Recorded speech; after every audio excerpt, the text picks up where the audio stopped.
70 days ago, I moved all the way from Canada to Ireland with my wife to restart my life, and today I went out to learn more about Irish folklore. So today we are off to the Leprechaun Museum.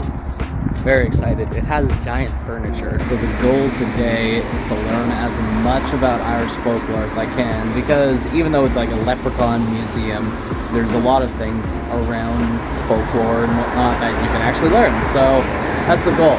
I want to learn as much as I can. There's a lot to see, learn, and do in Dublin, so Sarah thought this would be a fun place to go, but as usual, we got there earlier than expected, so we took a quick pit stop at the Boar's Head, which I had never been to either. I gotta admit, I love the old man pubs, but truly the star of the show, though, was the Boarhead chilling by the bar. I wish I could be as cool as that boar. Then we headed to the museum just to wait for the rest of the tour group, and the gift shop was filled with folklore curiosities of all shapes and sizes. You introduced yourself to me as well.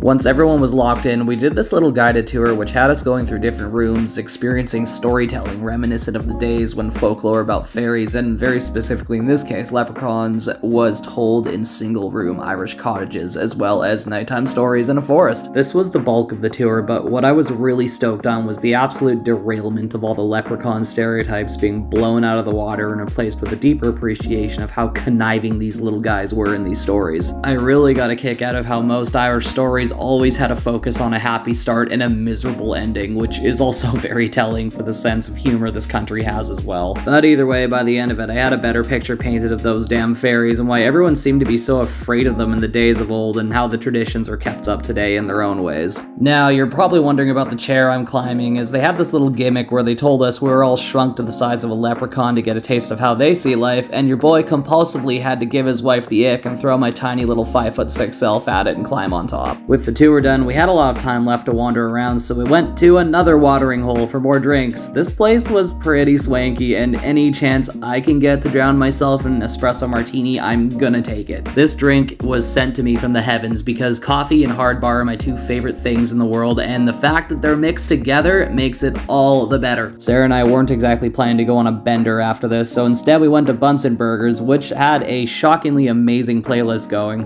Any place that plays Paramore is good in my books.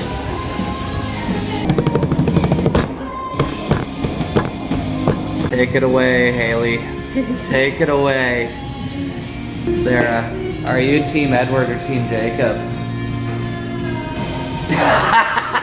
I've heard from a few people in the comments that Bunsen do the best burgers around, and they really weren't lying, and that combined with the onslaught of pop punk going on made this basically the best place I've been to thus far. Anyway though, that was the day, so if you haven't yet, throw me a follow because I am restarting my life in Ireland and I'm vlogging it one day at a time, so come along for the adventure and grow with me.